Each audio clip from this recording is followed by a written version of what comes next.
Washington football. Woo!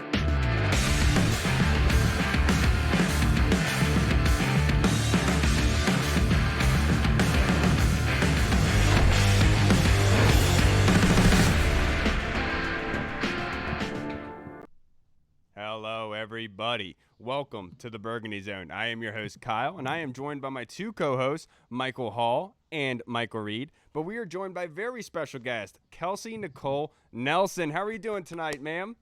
I am fantastic. It's always a pleasure to be back with y'all. This is definitely one of my favorite podcasts to come on. And look, we're going to have fun. Today was a tough day for many NFL players, but look, I'm in good company. I'm in family company because we're talking the Washington football team. I love the burgundy and gold behind you.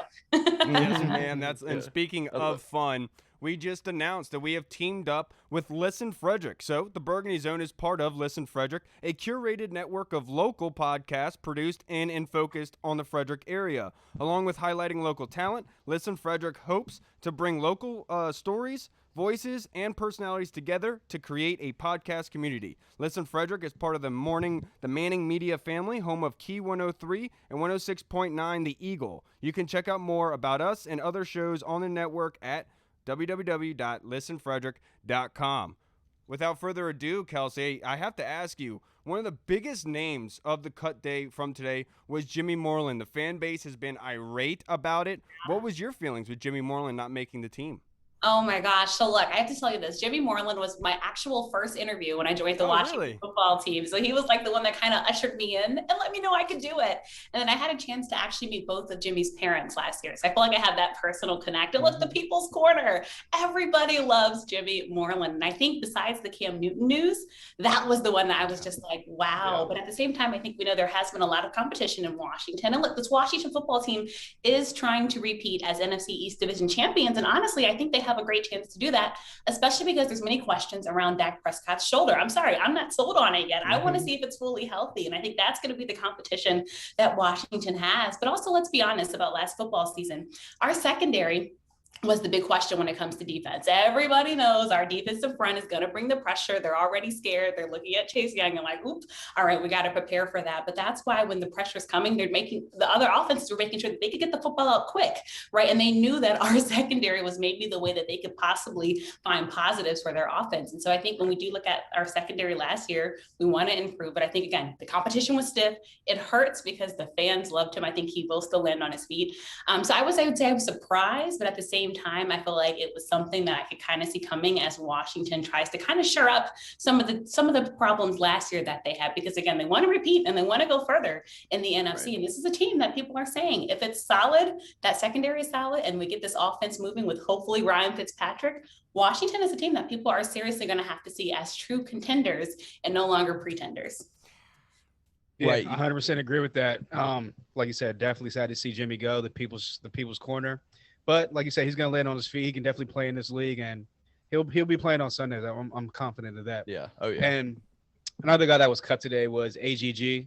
A lot of people were saying that. Yes. I know. It's kind of hard. A lot of people were saying that he might make the team just based off of him being a fourth-round pick. So were you surprised he was cut, and how do you feel about them picking Dax Milne to be on the roster as well? Yeah, I was like, all the guys that I got a chance to talk to last year are getting cut. Like, what's going on? And AGG was another one. I feel like we wanted so much from him last year. Of course, we know because of injury, we didn't get to see a lot. And let's be honest, Washington has improved at that wide receiver position. So again, another position where the competition was very stiff. And I think in preseason, we weren't able to see enough, and there were still questions behind it. You know, I had a chance to talk last year to his Liberty University coach, spoke very highly of AGG. And we know in college, he was a baller. Like, he was the wide receiver that was the quarterback's best friend. But look, Washington, again, we're trying to change the narrative. People are scared of Washington's defense. When it comes to our offense, people had questions. And if you're going to bring in a veteran like Ryan Fitzpatrick, you need to have people who are sure-handed, who can catch that football. We know he can still sling it down the football field, and we want to have receivers that can open up the football field. So I think he's another one we wanted to see develop. But I think, unfortunately, it was too little too late, right? It was too little too late. So I think, we're wishing him the best. A lot of teams could use some wide receivers. So he's another one. I think his future is still kind of bright, but I still think he does have a lot of development left to kind of continue. And I do have to give a quick shout out to you all, since you guys are doing Frederick. I grew up in Germantown. So Frederick is near and dear to my heart. Yeah, I live in Germantown. I know a lot about Frederick. So again, congratulations on that. I think that's awesome. Oh, thank you so much. Yeah. We're all from Germantown, by the way. Yeah. So you no way. Yeah. No way. I did not know that before. Okay. What high school did you guys go to? Damascus and Clarksburg. I left after my Wait, who went to Clarksburg? Because I went to Clarksburg. What year did you graduate? Oh, wait. First graduating class. Oh my gosh, that's so. I was 2010, so I was literally right behind you. We were the first. This is so crazy right now. I did not expect crazy, this one bit. Small world. Very small. All MoCo people. My question to you, though, that I was going to ask, with AGG, do you think there's a good chance that he could be brought back? And if not, because of your connections with the area, do you think the Ravens would have a very big interest in AGG? That is interesting. So we had a chance to get to see the Ravens, of course, on full display, because we had our battle of the Beltway game. And I think the wide receiver was a position that Baltimore was asking questions about last year. Look, Hollywood Brown last year, we were looking for Hollywood. We were like, wait, you got to live up to this name, right? We want that Antonio Brown, your cousin. We wanted to see that with him. Hollywood Brown is actually someone we haven't got to see in preseason, so we don't really know where it's at. But he is best friends with Lamar. I think they have developed and built their chemistry. And last year, he was asking for the football more. Right. I think that's really interesting, but honestly, I don't think Baltimore has seen enough to bring him in. I just honestly don't. Again, I think there's so many questions surrounding AGG. You have to really be an offensive coordinator who just has really just thinking that you could kind of take him to the next level. But I don't see that happening in Baltimore. And I think especially because Baltimore, they have a strong running game, even with losing J.K. Dobbins. They have the Gus Edwards, who I know will step up to that next level. But again, I think AGG is going to have to just go to a team that's through the rebuild mode and can trust a young wide receiver to develop, and that has time. And Baltimore is a team, look, they want to be in playoff contention. People are talking about the Super Bowl in Baltimore. Right. So that means you have to be ready to step up. And Lamar does have pressure on him. He's improved, I think, his throwing arm. And so again, they're going to want sure-handed wide receivers. They have a great tight end as well in Baltimore and Mark Andrews. So I think they're pretty solid. So I don't see them taking a chance on him. But I think because everyone likes him and he's just a nice guy. Honestly, just a nice guy. I think we all want him to find a home. So fingers crossed. Right. And also he has a cool name, right? Let's just be honest. Put that on a jersey. AGG Hopefully he finds a great home. Right. That's a pretty cool name. I would imagine that he would find a home here soon, whether it's on a practice squad or not. I would imagine he can be brought back. But so anyway, Kelsey, let's turn the attention a little bit to you. Now, as host of The Fit, I don't want you to necessarily put anybody on blast, but at the same time, feel free to put some people on blast. Who would you say has the best shoe collection on Washington right now, especially now that Thomas Davis is out the door, Jimmy Moreland's gone? We know that all the guys with the shoes. Jeremy had some great shoe collections. It's just like, ouch, right? I don't know what's happening. All the good shoe guys, now they're out of Washington. It's so funny you say that. I feel like I'm going to pick a homer, but because he has a big taste in fashion, and I don't know if we didn't get to see a shoe collection last season, but Chase Young, I think if you follow Chase Young, his fashion style, his sense, it's like it's top notch. And we only got to see it rookie year. I feel like the second year he's going to turn up another level. He knows a lot of eyes are on him. So I would probably give it to Chase. And I think Chase is one that fans would just love to see. He has the ties to the area. But again, I think we like Chase doing it too, because he plays well on the football field. And then he also dresses the part, right? Like he not only plays the part, he the part. He looks stylish our sure guy in Washington. Right. He looked stylish on Family Feud the other day. He did. I was like, Steve Harvey, step your game up. Yeah, I was like, Steve, watch out, man. You wearing those goofy suits. Chase was about to steal your job. Now, Kelsey, speaking of Jimmy Moreland and the fan base being irate, one of the biggest reasons for that was because Troy Apke, a.k.a. Trap, made the roster. Were you surprised with this? Because Ron Rivera talked about in his presser today, not even more than 2 hours ago, he considered Troy Apke as a specialist, quote unquote, not a cornerback, not a safety, but a special teams specialist. And he said he's one of the best in the league. Were you surprised with Troy Apke making the roster? I think you just followed up on that. The coaching staff believes in him. And I think the fans maybe haven't bought on as much. But look, when you're a player, there's the important people that you need to convince are your coaches. Look, if fans love you or hate you, of course you want to be loved, right, in the city. But I think they see that development. So going back to AGG, I think there was questions around the development. I think for Troy's case, I think the fans have the questions, but the coaching staff are obviously seeing something in practice. They saw something in training camp that makes them believe. And I think because he can be used kind of differently, it's something that Washington kind of sees as a benefit. And I think he's one again that I think we have to continue to watch him grow. But look, it was tough. It was hard. But look, and Ron Rivera took this team to do something that no one thought they could last season. So I think it's just believing in him once again that he can hopefully not only repeat that, but hopefully go higher than that. But I think, yeah, there were a lot of questions. I feel like I got so many tweets. People were my DMs texting like, Kelsey, wait, like what's going on? I'm like, y'all, I wish I could give you more. I am not privileged, unfortunately, to be in the coaching meetings. But I think he knows he has I think he has that underdog mentality. I think he knows he kind of has to step up. But I think when you have that chip on your shoulder, I do think it will hopefully help you to become like a whole complete player. And hopefully, who knows, hopefully the fans will eventually latch on when they see the big plays being made. Right. Yeah, and that was one of the things that I had said, Kelsey, was like, we have to remember at this time last season, the fans were irate over Adrian Peterson being let go. And then that ended up becoming into Antonio Gibson showing out and being the #1 running back. So look, you never know what's going to happen. Right. Exactly. Our running game was great, right? We had Gibson, you look at Barber, like we had a solid running game in Washington. You're right. We were thinking like, I mean, AP is a legend. Like, let's be frank, right? We're like, what is going on? We were questioning the coaching staff. And again, all the questions we had before last season, and even I know we had a lot of questions around the quarterback, even though we had to get through a lot of quarterbacks, it worked in Washington. It worked pretty well in the sense that, like, again, we got to scare a Tom Brady team like last season. And think this year, now that we have a veteran in that leadership position on the offense, our defense only got better.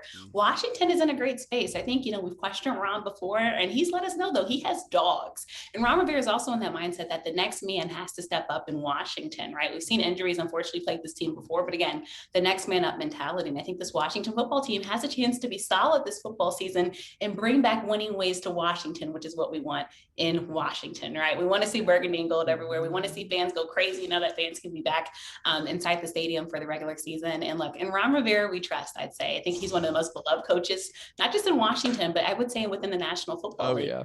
And has a great pedigree. So I know, like, the other question everyone was asking is like, what about Cam? What about Cam? And honestly, I think Washington feels pretty solid with who they have at quarterback. I mean, of course, I think Cam Newton would be a great addition to many teams. I still think he has some weapons left in him. 32 years old, been an MVP, Super Bowl experience. I mean, the list goes on and on and on. But like a rock too.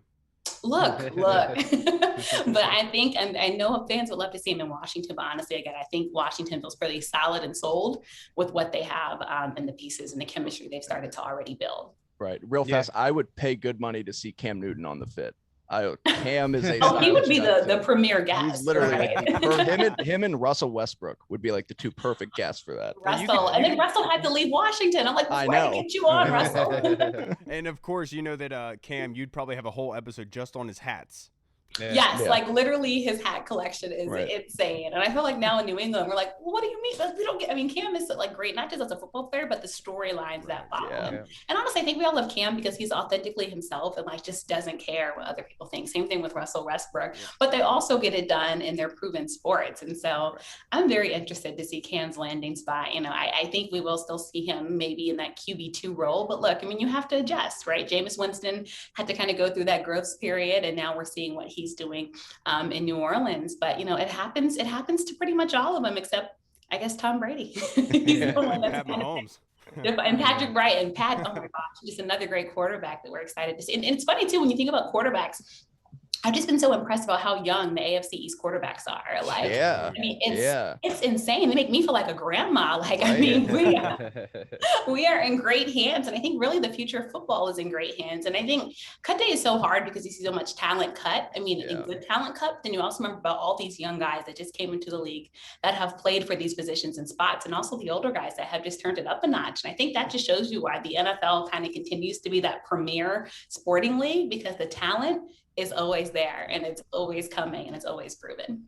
Yeah, 100% agree. And speaking of talent, a guy like Jarret Patterson, undrafted, comes in. No one really expects much of him. Next thing you know, he makes a 53-man roster, makes it over a guy like Peyton Barber. So were you surprised that Peyton Barber got cut? And what are you expecting from a guy like Jarret Robinson? Do you think he can be that kind of short yardage guy? Patterson. Yeah, so Peyton Barber, another guy.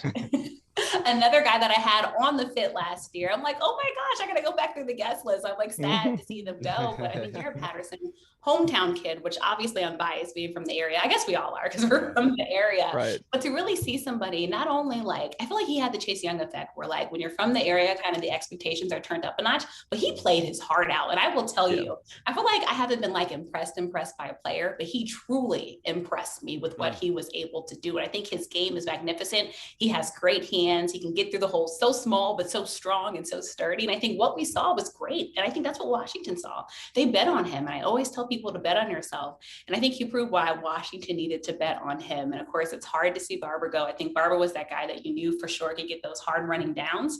But I think in Jarret Patterson, we see a bright future. And that's what Washington is building on. Again, Washington's a young football team. And I think when they're looking at building for the future and finding pieces that can continually be there, I think he plays a good role in it.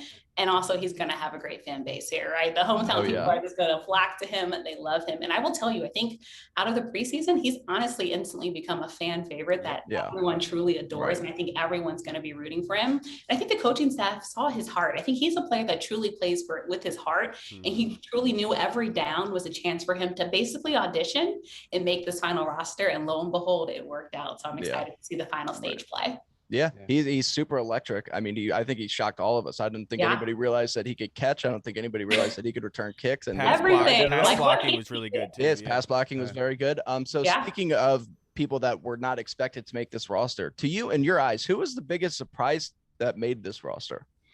That's a good question. Because I feel like, honestly, I think Jimmy was the one that surprised me. And I would say, I thought Jarret honestly had a good chance to make it, but I just wasn't sure if they were for sure sold because, again, you look at Barber, someone who has veteran experience, right? And does Washington want to take a chance on that? He had a very specific role too. Exactly. And he knew his role. And that's kind of the one, again, I thought Patterson proved himself, but I think Barber, I would be so curious to be a fly on the wall because I think it was just kind of like, wow. But again, the competition was stiff this year.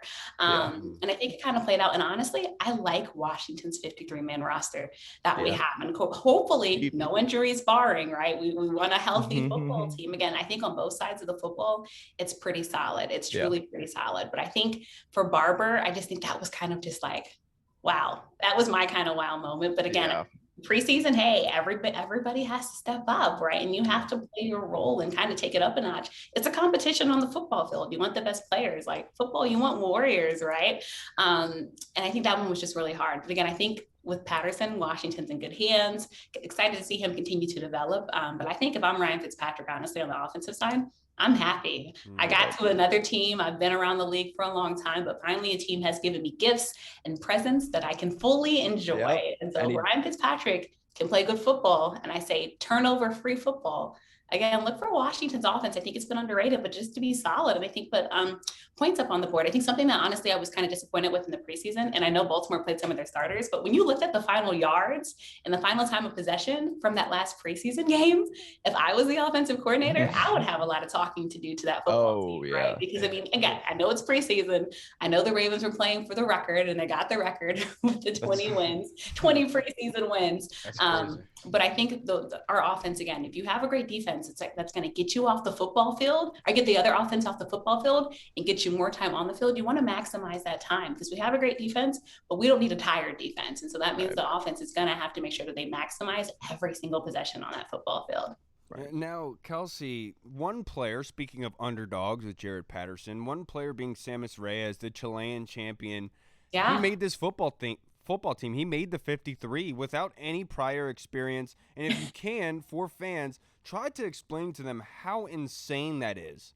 Yeah, and think of the NFL, I talk to so many guys all the time that want to be a part of an NFL roster. Before working with Washington, I was a reporter in the Arena Football League. So many guys either have playing experience there or trying to get to that next level. So to have somebody come in and essentially have to really learn everything. And I remember at the preseason game, when the fans had his flag flying, like, I just think his story for one is incredible. But the fact that he did that, and again, talking about a coaching staff who sees every effort that you put into into it. I think they saw him learning, but I think what coaches want is somebody who is not afraid of growth and somebody who listens. And I think those are two great qualities he has. I think there's a lot of growth potential and they're believing in him, but he also listens. And so I think you're right. I think that might be one that fans are kind of like surprised at, but honestly, I think with his story, I think he's going to honestly grow into be a fan favorite just because I think in him, we see a lot of honestly what each of us have inside of us, right? Sometimes going to something, trying something new and just hoping that your boss or some opportunity just gives you a chance to prove yourself. And that's exactly what it's been for him. So I think watching his journey, and if you had a chance to watch training camp and just what he went through, I'm rooting for him. I truly am. I'm truly rooting for him. And I think anytime we can get players like that into this game again, it also helps to grow the game. We know the game is trying to become more international. And I think he's also just a great piece of them kind of continuing the story of who could be an NFL player, and that every little kid out there can see themselves in some type of NFL player playing in the National Football League. Right. Yeah, definitely a great story, and wish him the best of luck. And I hope he develops into a great player for us one day. And speaking of great players one day, Jamin Davis was taken at the 19th pick. I know everyone was like kind of disappointed with the linebackers last year, and I would kind of say a little bit throughout the preseason this season. They cut down the roster today, 53. They kept 4 linebackers. Do you see them maybe adding another linebacker to this roster? Yeah, I'm glad you said that, because I think last year, right, that was the point of emphasis that people were like, I'm not so sold on Washington in that part. So honestly, yeah, I honestly could. I think Washington honestly saw the parts that they needed. I think, every offseason you're looking like, all right, does the team truly know their needs for the next season? And honestly, I gave Washington a B. I think they did a very solid job with filling a lot of the gaps and a lot of the holes. Davis, there's a lot of big expectations and things like that on him, but I'm feeling pretty confident with what Washington has. But for sure, why not? I think that's a position that you're going to always want to be solid, because it's a very important position in football. Like, let's just be honest. Like, you want that to be solid, and great teams have great linebackers, right? It's just part of the story. I think you could look through any team that's won a Super Bowl and you're going to find a great linebacker on that valid football point. team. It's just a part of the narrative and a part of the story. So I think, again, Washington saw the needs that they have. They know what they need to shore up. And again, I think we have to remember, this is a very winnable division. I can't push that point enough. But, Philadelphia, I'm rooting for Jalen Hurts, but they have so many things going on in Philadelphia.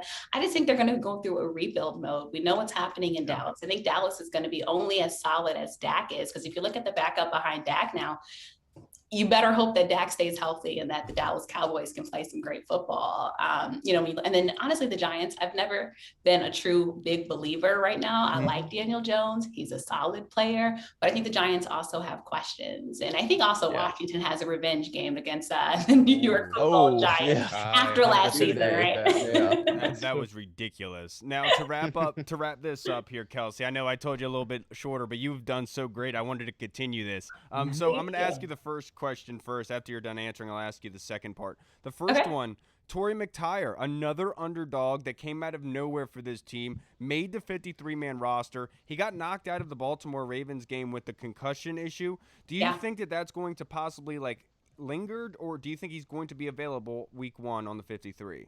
Yeah, I think we definitely need him to be available. When I think about concussions, I think this can take us all back to the Jordan Reed era, right? And look, that was an era, again, talented player, but when you have that problem, teams aren't going to they're not going to know what to do with you, right? Every football team, you're only as good as your healthy players, because I don't care if your team looks great on paper, if half of your team is on the injured reserve list and they can't do anything. So I do think that will play a factor into it. I don't think it will be as strong. I don't think it's been as bad, but I think, again, just one of the great stories of today. And I tell people to kind of focus on those positives. I know cut day is bad, but there's also a lot of great stories in the players that made the team. And I think some of these underdog players, a player that went under the radar that fans need to be looking at this football season. Because again, anything can happen in football, and you're going to need to trust every single member of that team to step up when needed. Absolutely. Now the last one for you, Kelsey. All right, let's do it. Are the host of The Fit. Do we have any teasers, any previews of what's possibly to come for you? Yeah, so this is the first time I'm getting a chance to say this. So this is like breaking news for me. There we go. And it's super bittersweet, but Washington is actually changing its programming. And so our Washington Football Unfiltered series is no more. Super sad about that. And I'm also just going to be like you guys, learning what the new programming will be. So I'm actually sad about that. But honestly, I was like super excited for it. The players, the feedback I got is the players loved it, the fans loved it, everybody's really loved it. And it got to, even for me, it was great to kind of be out the analyst seat and just kind of have more fun with the guys. And I think honestly it brought the fans closer because you kind of got to see different things that like make you like them. Like, oh wait, they're also waiting for the sneakers to drop and hoping they're one of the lucky few to get them. Like we love that part of them. And so I'm super sad about that, but I hope everyone goes back and watches the old episodes. Yeah, of course. I was really looking forward to you interviewing Ryan Fitzpatrick, having the Hawaiian shirt. And the year we get him.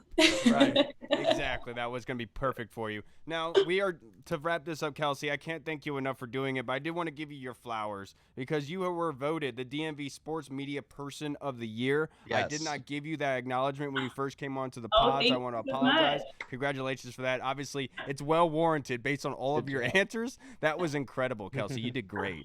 Thank you so much. You guys are fantastic. And I like you guys even more again, knowing that we're all from the same area. So but honestly, and you guys will know this, being from the DMV area, growing up here and knowing how many great sportscasters have come through here, like it was such a humbling experience, especially because I was someone that came into the game talking about an underdog as an underdog. Like I just started freelancing all my first gigs completely free, started covering high school football, trying to make a name and a brand for myself, launched a podcast to make sure my voice was heard in this area. And so to get that, it meant so much to me. And so believe me, those flowers are like at the top of my cabinet. They're shining bright right now. And again, just thank you all so much. And I'd like to give you all your flowers, but I can't express enough how much fans embrace me in Washington, and to have that hometown support with such like a strong fan base, it means so much. And for you guys to have me back and welcome me and make me feel like family, like I can't thank you all enough. So I don't know if you guys like flowers. I don't, what do you guys like? Like, what do you guys like flowers. Flowers are cool. I'm giving you sneakers, flowers. Yeah, I'll definitely take a good pair of sneakers.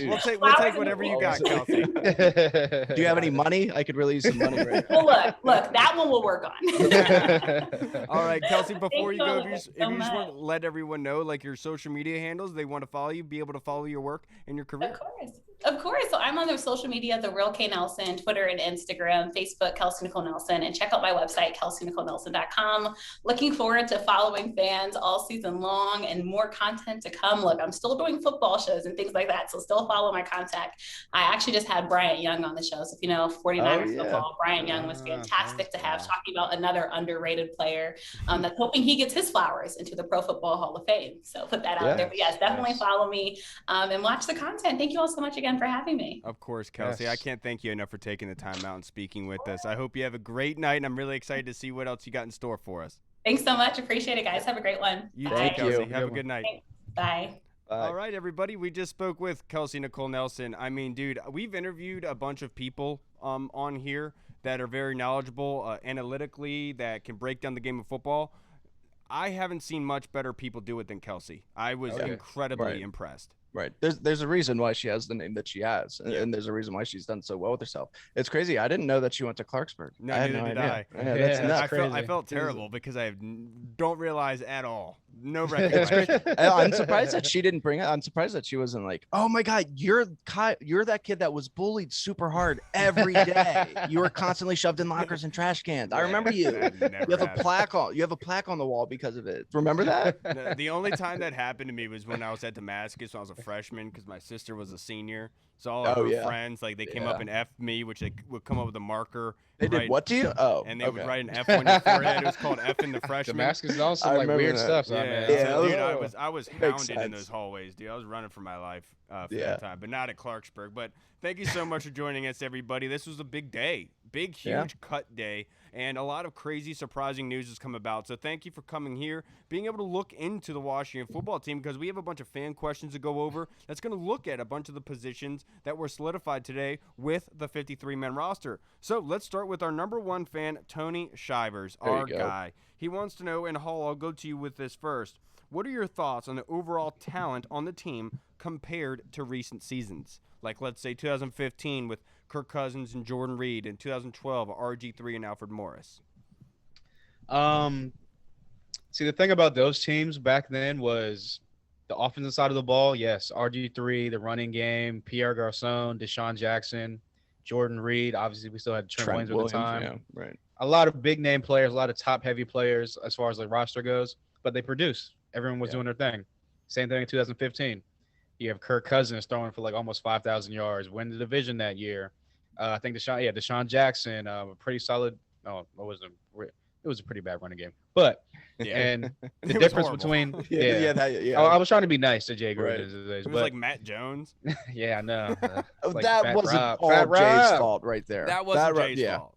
Matt Jones was somebody else's fault. I love the guy, but so the difference between then was the defense on the other side of the ball was always the letdown. You know, there was many times where Kirk would drive us down the field with 2 to 3 minutes left to go in the game, put us up by X amount of points, supposedly the game-winning touchdown, maybe the game-winning field goal, and the next, the defense is giving up 5 plays, 80 yards, kick a field goal to win the game-winning touchdown, take the L. Nowadays, 2021's team, the defense obviously is a strong point of the team. Yes, flip sides, defense is a strong point, but now the offense is kind of starting to level the water out. Like defense is up here, but the offense is slowly rising. It's like slowly the waves and the tide is slowly rising. So that's the big difference to me is the overall talent, the overall balance of the team is way, way, way more than it was back then. Yeah, and look, I'll tell you this, Tony. There is an old Sun Tzu quote, "Art of War." Like strategy without tactics is something, and tactics without strategy is this. And basically, this roster compared to years past. In years past, it was like they got lucky with a couple things, and it was like they just piled things up together and saw what worked. With this roster, it's like they are actually going in with a game plan and constructing it a certain way in order to offset and balance their team. It's smartly and educated in the way that it's being built, unlike in years past where we just got lucky with RG3 having that kind of crazy rushing attack and being able to throw the ball really well with Kyle Shanahan calling plays, or Kirk Cousins and Jordan Reed just having one baller year and then everything falls apart after that. This team is built an entirely different way. It's built with an actual strategy in mind, and I love it. I absolutely love it. It's built for success. Yeah, I've said it a few times. I think that this is the deepest roster that I've seen in Washington in a very long time. Is it? Yeah. I wouldn't say deepest. Yes, I would. If you look at it from top to bottom, when you talk about okay, for Washington, okay, yeah. Yeah, no, not in the league. No, I'm talking about like Washington. I heard that wrong. Okay. No, I'm not that nuts. Not yet. No, this is the deepest Washington team that I can remember really in my lifetime. I mean, obviously there's been better offenses, like we talked about 2012, like 2015, right. Those years. But this from top to bottom, like this offense should be good. We've got a lot of weapons, but then you look at this defense and you're just like, oh my gosh, like there's a lot to be excited about, a lot of versatility. And like I said, from top to bottom, this roster is just stacked. And James, stop hitting the table. And then Tony's last question, I'm going to serve this one up for you, Reed. He wants to know, why didn't they televise the Ravens preseason streak trophy presentation in the parade? Well, I'm sure that they showed it in Baltimore. I don't know if anybody else really cared. I mean, Baltimore clearly cared. They were going all out for it. And you know what? They said that beforehand. So respect to them for getting it. But yeah, it's such a funny thing. Like I didn't even know that they kept track of wins and losses. Like somebody. Right. I said the same thing. It's like you see that, like, have you ever seen that meme where the guy's like on he got the bronze trophy at the Olympics, he's like chugging the wine, the champagne, yeah, right, flicking everyone off, he's like, I did it. That's the Ravens. That's actually really, you should totally make that a meme. Be like the 16-0 Patriots with silver, and then the 16-0 Dolphins, right there, 20-0 Ravens. Yeah. Thank you, Tony. Those are great questions. Now let's go to our guy Meast21, Brandon Reinbold. And Hull, I'll start with you this one first. Biggest surprise cut? I know everyone's going to say Jimmy Moreland, so I'll leave that one off the table. I'll probably go Jeremy Reeves. I think that due to last year, like Ron telling him, like, if you do X, Y, Z, I'll give you a shot. And then obviously he stuck true to his word, brought him up. Jeremy Reeves played well. He was the highest rated Washington defender on PFF behind Chase Young with like an 86.8 grade, somewhere around 86 or 88, something like that. Anyway, second best defender on Washington. I think he played like 366 snaps, something like that. So I definitely thought that he would do enough to kind of make the roster. I can't even talk today. Just even if it's on special teams, and he would kind of be that maybe third, fourth safety to make the roster. But hopefully it's kind of the same deal as last year where Ron Rivera will tell him, like, hey, I'm going to do the same things last year. I'm going to put you on the practice squad and if he clears waivers. And do X, Y, and Z again. And when you get your shot, you'll be brought up and make the best of it. Yeah, look, I know everyone's going to say Jimmy because Jimmy was the biggest surprise cut, to be quite frank with you. It's not what everyone expected, but we should have seen the tea leaves, especially given the fact that he was playing in that fourth quarter against Baltimore, where everyone that started in that game, like 70% of them aren't on the team anymore. And so it kind of tells you what was going on in that game. But it is Jimmy, just because of the playmaking ability, the having the experience with this football team. You know, we don't know what it's like in the locker room and everything, but Jimmy is liked, I would imagine. And he does a good job. I was very surprised by him being let go, obviously. Anything else, Reed? Yeah, I mean, obviously Jimmy and Jeremy Reeves. I'm also going to go with Peyton Barber, even though I think you kind of saw the writing on the wall when as soon as Jarret Patterson really started showing out. But we kept hearing about how Ron Rivera really thinks that that Peyton Barber has a niche. He has a very specified role, and that Antonio Gibson's not really that guy yet. And we're not sure about Jarret Patterson, if he can be that type of power back, short yardage back. And just the fact that Ron Rivera was like, you know what, I'm comfortable with this. I think it's a good idea. Really, really surprised me. And yeah, the thing I think I was most surprised about is the fact that Ron Rivera said that Sammis Reyes is the best blocking tight end on the team. Yeah, that was really big. I did hear that, and that was crazy. Yeah. I'm staying with you, Reed, on that same thought process. Who is the Washington football team going to regret the most from cutting? It really depends on where somebody gets signed. I would have said there's a possibility if it lights a fire under him before Steven Sims when he landed with the Bills. But as Hall pointed out earlier, he already got cut from there too. So that's tough. But I think Jimmy Moreland, like obviously that's the easy answer. I just think that he's the best player that got cut. But we're so deep and young at cornerback that I don't know if we'll necessarily miss him, but I could see Jimmy having a lot of success somewhere else. Yeah, and I do think it could be AGG. One of the reasons why I wanted AGG to come here or to be here was because we don't really have that big wide receiver. And so if that's an area like the red zone threat, the fades in the corner of the end zone at the back pylon are an issue, that's an area that it could hurt us if he's not retained on the practice squad. But look, that's probably I don't think that there's many people that were cut today that's going to be huge detriments to this team, and that was given the fact that they were all playing late in that Baltimore game, just giving them tape out there because obviously if they were important they wouldn't have been playing in it, unfortunately. Right. Yeah, I mean, probably you guys pretty much hit all the parts. I'll just say Jimmy Moreland for the simple fact of, again, he was a guy that was always around the ball. He was a guy that never allowed a touchdown pass on him, and all the snaps he played on the defense. Yeah, he was basically a starter last year. Exactly. And he's a guy, like I said, a guy that had a nose for a ball. He was a physical, aggressive guy. He played the screens like probably the best I've seen anyone play the screen in a very, very long time here. That was his thing, dude. Yeah, exactly. He was, like I said, physical at the line of scrimmage with the wide receivers, played the run well. And really it comes down to, I know Troy Apke's one of the best at his job on special teams in the league, the Ron Rivera thinks, but all it takes is one or two corners to go down with an injury or nick, and next thing you know, you got Troy Apke on the outside playing corner, and I don't think anybody wants to see that. All right, Meese, next question, Hall. Were you surprised by Apke making the team? Yes, only because, like I just said, I think that by them, you never see anybody go from safety to corner. You usually see people go corner to safety because you lose a step, lose a little bit of speed. You can still play the back end well because like the angles as far as like pass coverage and stuff like that. So for him to go to safety to corner kind of made me be like, okay, well, they're just trying to keep him around for like a practice body, and eventually he might get cut. He might make this team for special teams because he's that guy, apparently. But I didn't think it would become I'm not going to say Jimmy's expense because Jimmy's a slot guy, but I didn't think it would come at the expense of a guy like Jimmy who, when you're building a 53-man roster, you want to get the best 53 guys. And unfortunately, even though Jimmy's obviously more talented than Troy Apke, it just didn't work out numbers-wise. Yeah, I am a little bit surprised by Troy Apke just based on the experience there at the corner position and moving over from safety. Generally, that tells you they don't think you're good there, but they can move you here, and they maybe don't have the most confidence in you. But I was surprised that he played as well as he did. Rivera actually talked in his presser today that Troy Apke is one of the best special teamers in the NFL, how teams have to game plan for Troy Apke as a gunner because of his speed and how fast and athletic he is and being able to get down the field very quickly. So they got a pregame for that. I am surprised by it, but we have to look at it like we're looking at it with Sammis Reyes.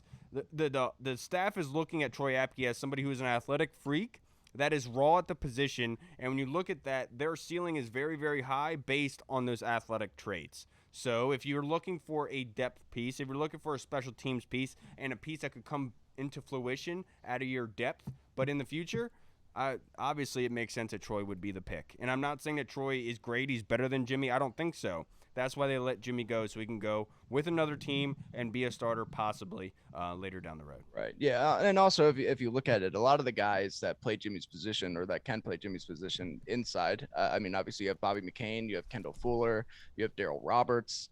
Those guys can also play safety. I really think versatility was such a huge issue in the past that I really think Ron and this coaching staff wanted to make sure that they have guys that are versatile. That's why if you look at these corners, just all of them aside from William Jackson and Benjamin St. Juste, who, I mean, may be able to do it down the road, but can also play safety.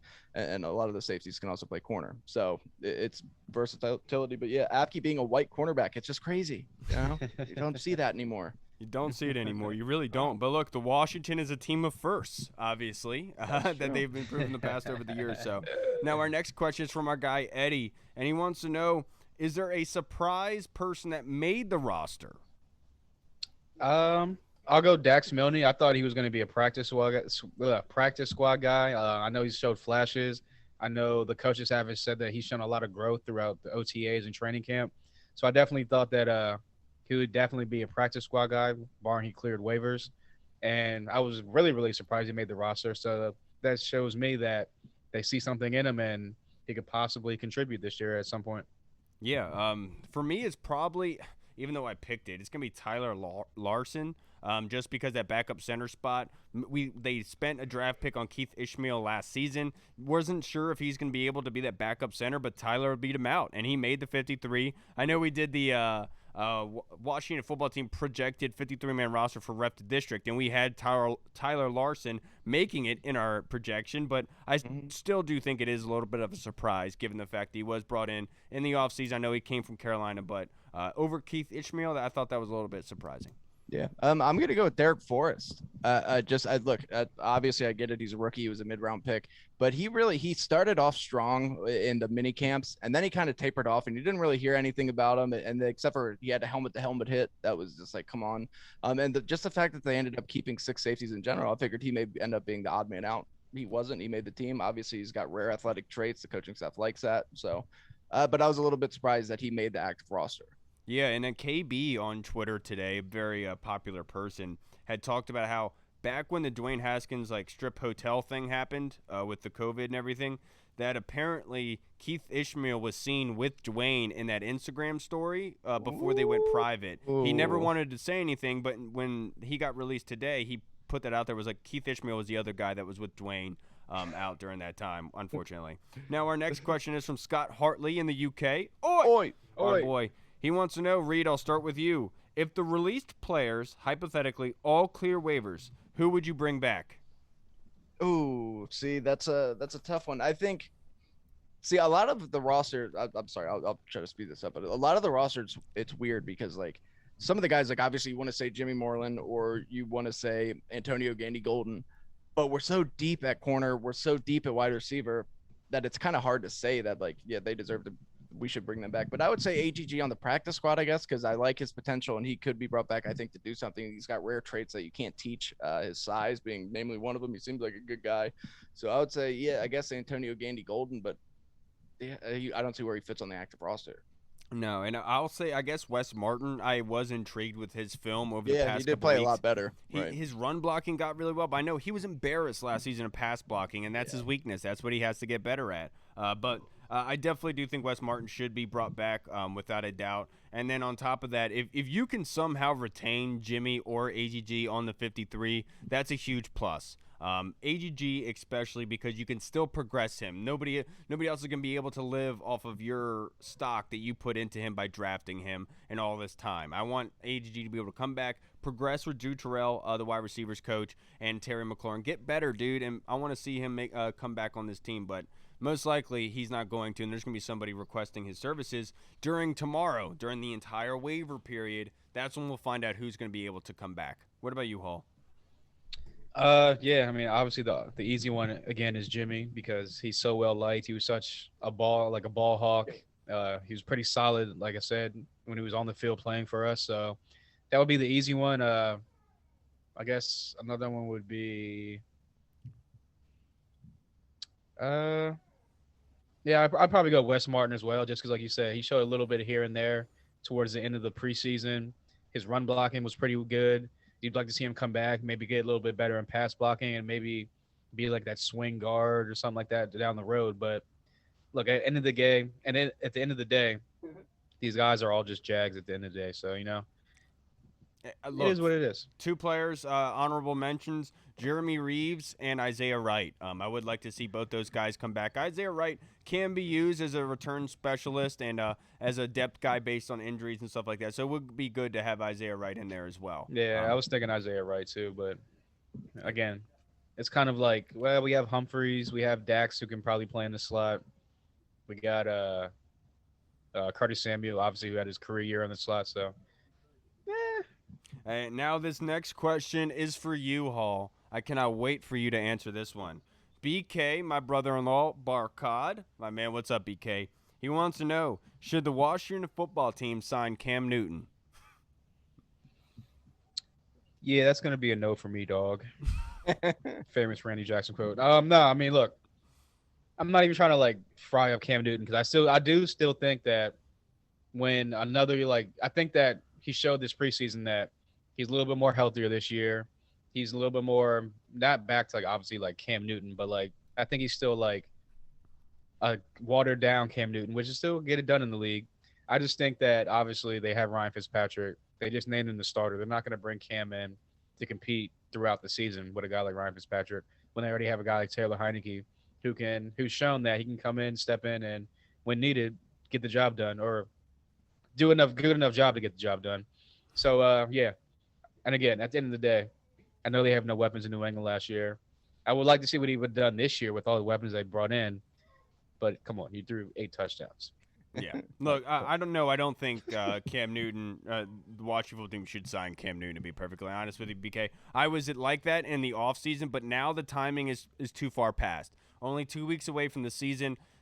There's not a good reason to bring him in. I think his best bet would be to go to Dallas and become the backup there because the chances of Dak's injury lingering to begin the season or possibly being a detriment later on in the season would pay dividends for Cam. You imagine Cam coming savior of the Cowboys having to the season on the Dallas Cowboys stage that everyone loves to pump out and around. He could really help his career by doing that, and I think Dallas would be his best bet to go to for Cam Newton as a player.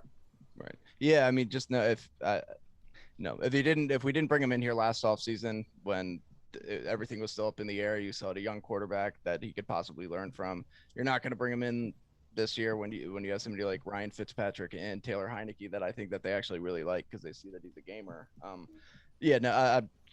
I like Cam. I think he's a cool dude. I would like to see him. That'd be interesting. But no, he's not. No. Yeah, look, is he better than Taylor Heineke? Most likely. Okay, yeah. I'm not going to sit here and lie about that and everything, but I don't know if Cam would be able to come in and sit behind Ryan Fitz. But if he were to go to Dallas with that injury, having that possibility, I think that would be a situation where he could really work and develop and actually help out his career. Or you can head out to Denver, battle with old Teddy Two Gloves. Man, imagine him throwing down. I mean, look, you put Cam in that offense with Cam Sutton, Jerry Jeudy, that running game with Melvin Gordon and Javonte Williams back there, the hammer. Yep, Noah Fant.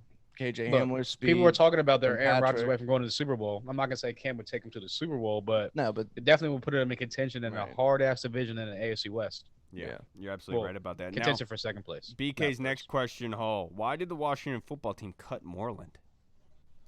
The numbers game, honestly, that's what it comes down to. And then you got a guy like Terry McTyer. That's Tory McTyer. Tory. I don't know why I can't get anybody's name right today either. I don't know what's going on with me. But Tory McTyer, I think that he showed enough in the preseason. He showed flashes. Pretty much he had a Jimmy Moreland type of emergence onto the scene. So I think they just went with he's a younger guy. We need to replenish the farm, so to say. And again, at the end of the day, it's a numbers game, and Jimmy just didn't make the number. No, he did not. And why did they release him? it's almost like Peyton Barber in a way, where his skill set is generally pointed in one direction. He can't do the versatile things you need him. I know he's very good outside and everything, but it seemed like there was only one thing they could use, and so they are looking at it as it's a addition to special teams and the depth, and that's what they're kind of really putting it into. And Jimmy was not an all-around guy like Apke was. Doesn't have the youth and the measurables of Apke, but he has the playmaking ability, so that's why they let him go. I think it was a nod to Jimmy to allow him to go somewhere so he could get on a team and play. Right. I mean, let's not forget, Jimmy's only entering his third year. Yeah. I'm pretty sure, right? So, I mean, he's still young. This is his contract year, yeah. Yeah, it's just he's like I touched on earlier. He doesn't offer what the other guys do. I think obviously, if it wasn't for Kendall Fuller being able to play the slot so well, if it wasn't for the emergence of Benjamin St. Juste, if it wasn't for Troy Apke bringing what he does on special teams, if it wasn't for Tory McTyer having a breakout, you would see Jimmy Moreland on this roster. It's just unfortunately it's a numbers game. He doesn't fit. He doesn't offer what some of these other guys do, and it's a camp casualty and it's a shock. But I think I said this on Big Doug show back in early June. I was like, watch, there's like a 98% chance this doesn't happen, but I could see Jimmy Moreland possibly being a casualty. And call me Reed Stradamus, right, gang? Got my magic 8-ball out and everything. I'm calling my shots. Calling them. Get the phone charger out of your mouth. He's your son. That makes sense. Now, Jesse from the Bleeding Burgundy podcast. This isn't really a question. I think he just wanted to vent. But Jesse's question was, Dear Kyle, seriously, how about armchair GMs? Everyone thinking they know better than coach. Yeah, no, it's yeah. Nah, I'm not fucking with you. We know who you would keep, Jesse. Yes. Yeah. Hemingway would still be here. Look, man. Every fan base does this. I've said this before to Burrows. It's just Americans, man. We're just very stubborn people. We think we know better. We could be pronouncing a guy's name wrong. We'd still be calling you stupid to your face. That literally happened with Tua Tagovailoa and Adam Schefter and these guys. A former host or whatever analyst wrote Adam Schefter and then said, "You're saying his name wrong. It's Tagovailoa." Adam Schefter and Field Yates. But in the Samoan, he's like, "There's no N in there." But in the Samoan heritage, that's Tagovailoa. That's how they say it. It's just so funny. I don't know. People always think that they know better, but every franchise is like that. We do this with literally everything. That's our job, guy. Yeah. Look, that's the whole purpose of all of this. I mean, do you know how many people I argued with about them trading up for a quarterback? Yes. Is it stupid that everyone thought they know better and they should? All these quarterbacks are better than any other draft class was going to have. Of course, everyone acts that way. It is what it is. I mean, it's just nature of the beast. I'm pretty much going into the armchair GM Hall of Fame. So I mean, it is what it is. That's true. Yeah, true. No, leader of the people, right there. Yeah. Now, give me my flowers. Our last question is from the best. Our guy, the Colonel. He wants to know what's going on with the depth at linebacker, defensive end, and kicker. So what are we doing? I think that you never just keep 4 linebackers, but I think, like we've said, I really think that they're planning on playing a lot of 4-2-5. I think that they could be adding somebody. Maybe they have their eye on some waivers.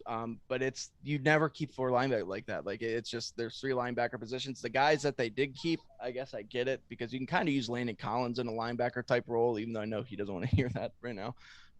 But yeah, it's going to be tough. But I think that they have either their eyes on somebody or it's really telling what type of defense they're going to be playing. Yeah, I totally agree with you on there.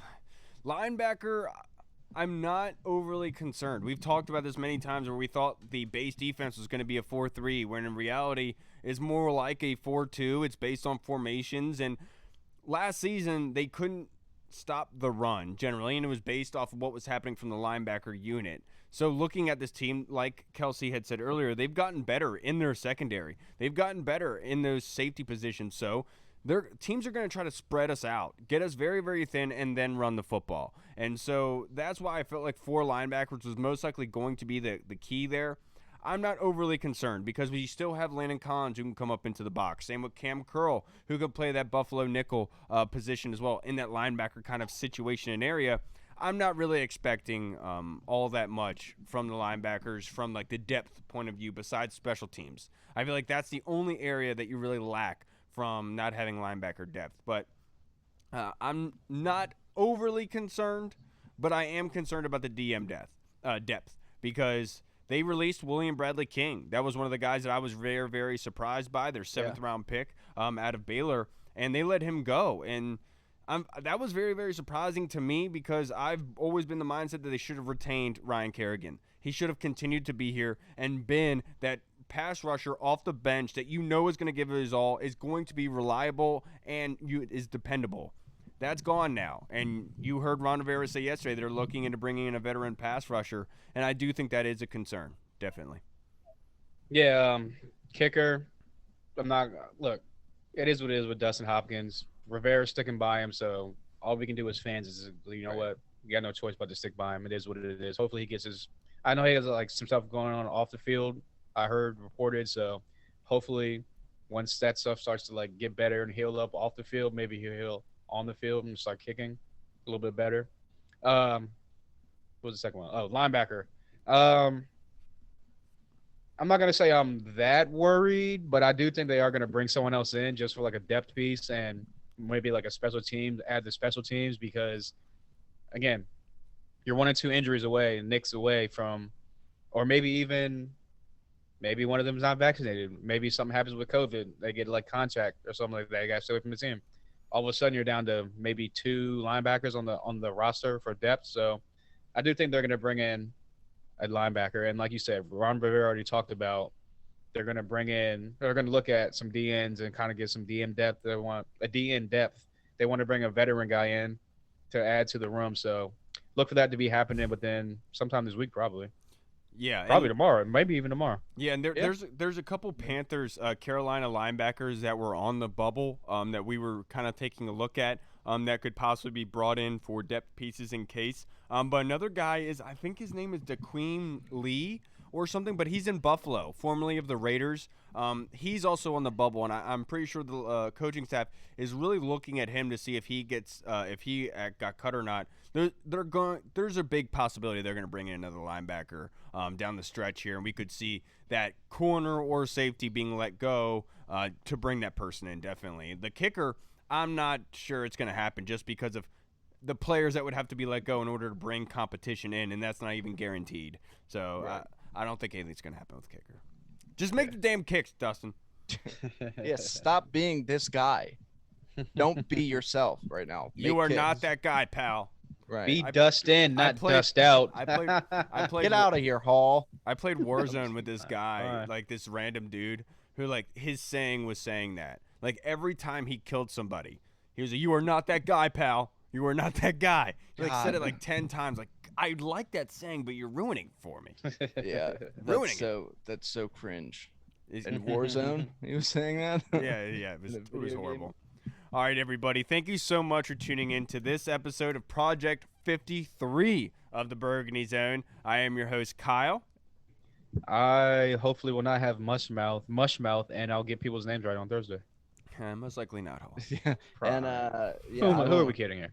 Yeah, you'll be fun. You'll be good. Just keep doing you. I am not Chris Hansen this time. I won't have James on right next to me next week, so that'll be fun. Or next time, so that'll be fun. No, it was good to actually have something good looking to look at from. Oh yeah, that's true. Yeah, that's true. It's his birthday tomorrow. He's 1, and he's not overly sweating. Yeah, not glaring off his face. You could see it like a mirror. He's 1 tomorrow. He turns 1 tomorrow. Does he really? I'll tell him happy birthday for us, man. Yeah, that's man, awesome. Happy birthday, man. James, Kyle, and Hall said happy birthday. He's like, I don't care. I don't know what that is. He's like chewing on his finger or something. Yeah. All right, everybody. Thank you so much for tuning into this episode. We will see you guys on Thursday. Make sure you do not miss it. We have a great show lined up for you. All right, everybody. We'll see you then. Washington football. Woo! Hey, what's up, everybody? It's Kyle. I just wanted to say thank you so much for watching. And if you liked what you saw, make sure you hit the subscribe button and the notification bell. That way you get notified when anything new is uploaded to the channel. Also, we just launched the BurgundyZone.com. You can go there and find all of our latest news, articles, and the latest episodes that are uploaded. Again, we also have the Discord chat server, where all of our VIP folks are in, like Andy Burrows, Scott Hartley, Sergio Martin is in there as well. Don't miss out on the Discord chat server. Go and check that out. Until next time, everybody, Washington football. Woo!